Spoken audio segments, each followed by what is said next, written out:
Hello everyone, and welcome to another episode of TLDR Addiction.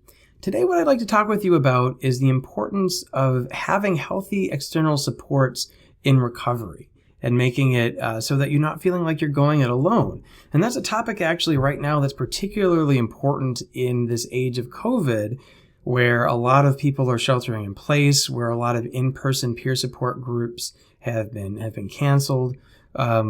Where there's just a lot of hesitance to go out in public.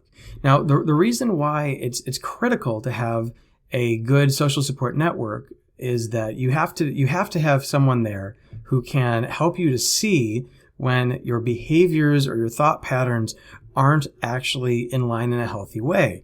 So when you're in an active addiction, things come into your brain that might make sense, but actually is more kind of like the addiction talking. Things like, oh, I don't have to keep up with my exercise routine, or I don't have to keep going to meetings if those were important in your recovery plan, or I'm doing better now, maybe I don't need this medication, or I can just have one drink. It's been a while, I can do it now. Things like that, where you if you were looking at it from a different perspective at a different time, you might recognize, no. That's not a helpful perspective, but in the moment you don't see it. And so what these external supports do when you share and you talk with them and you let them in is that they're able to not only potentially you might be able to find some fellowship there and find some similarities and get some strength from the fact that you're working with someone who's gone through or going through the same thing that you are.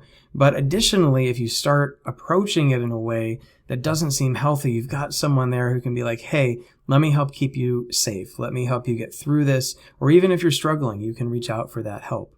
Now, in terms of what we can do right now, in the middle of COVID, I think a lot of people feel like, well, those resources are gone. And that's actually simply not the case.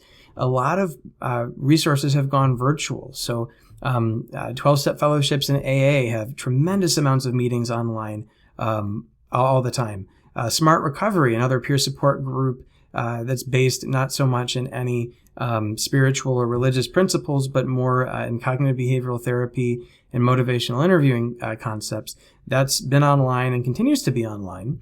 There's another great website for this called In the Rooms, where they host tremendous amounts of meetings on there, both for addiction and then just mental health recovery as well. There are also just other groups where anything that was going on in person right now, most of it's moved online. And so please don't hesitate to reach out. Those resources still exist. Additionally, treatment centers are still working virtually and in person, depending on the patient's level of severity in the treatment center.